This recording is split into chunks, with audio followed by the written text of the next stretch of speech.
মা, মা, ওমা, কোথায় গেলে? চলে এসেছিস বাবা স্কুল থেকে? ভালো করে পড়া করেছিস তো? হ্যাঁ গো মা, তাড়াতাড়ি খেতে দাও তো, খুব খিদে পেয়েছে। দিচ্ছি রে, আগে হাত মুখ ভালো করে ধুয়ে আয় তো।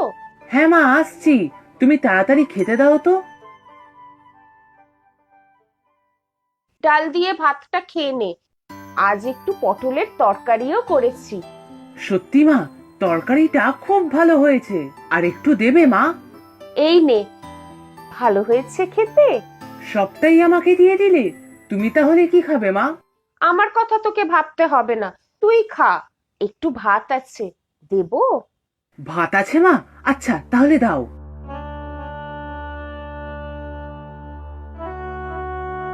তোমার জন্য রাখলে না তো, কি খাবে তুমি?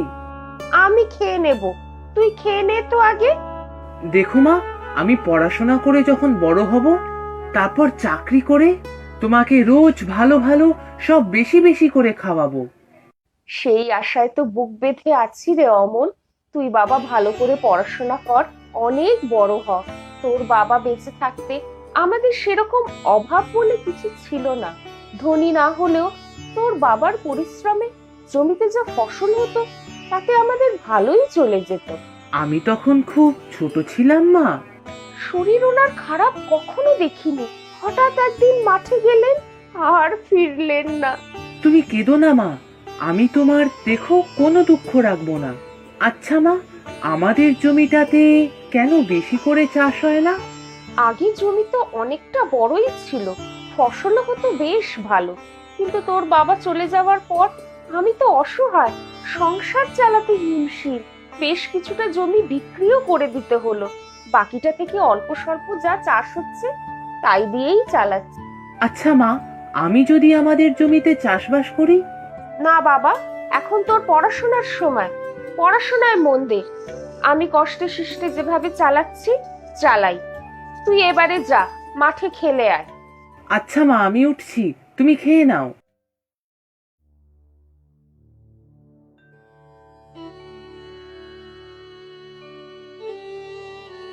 ভগবান, তুমি দেখো ছেলেটা যেন আমার মানুষ হয়।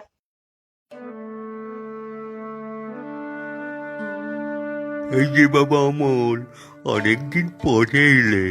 হ্যাঁ ঠাকুর মশাই, আমাদের তো সকালে স্কুলও খুলে গিয়েছে, তাই আর আসতে পারি না।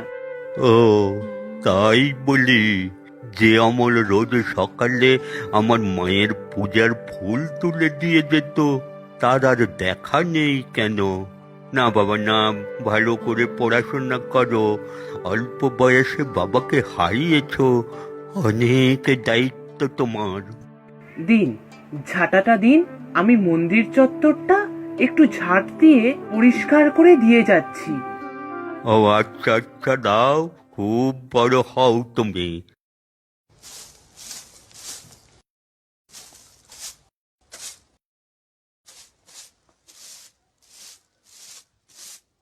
হয়ে গিয়েছে ঠাকুর মশাই, আর কিছু করতে হবে? না বাবা। আচ্ছা, এই নাও দুটো ফল, ঠাকুরের প্রসাদ, প্রণাম করে খেয়ে নাও বাবা। আমি এগুলো আমার মায়ের জন্য নিয়ে যেতে পারি? মা তো দুবেলা ঠিক মতো খায় না। এগুলো তুমি খাও বাবা, তোমার মার জন্য আমি আলাদা করে দিয়ে দেব। খুব ভালো ছেলে তুমি। আচ্ছা ঠাকুর মশাই, পড়াশোনার সাথে সাথে আমি পরিশ্রম করে কিছু উপার্জন করতে চাই, যাতে মার কষ্ট একটু দূর হয়। আমার কি করা উচিত বলবেন? তোমাদের তো একটা জমি আছে জানতাম।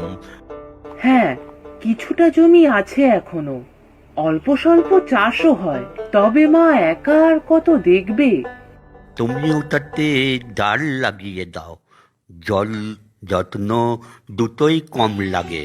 আর কিছুটা অংশে আখের চাষ করতে পারো, একটু পরিশ্রম হবে, তবে তুমি পড়াশুনো চালিয়ে যেতে পারবে।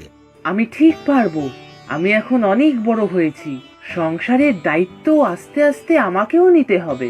মা কালীর আশীর্বাদ রইল বাবা তোমার সাথে। আর এই ফলগুলো নিয়ে যাও।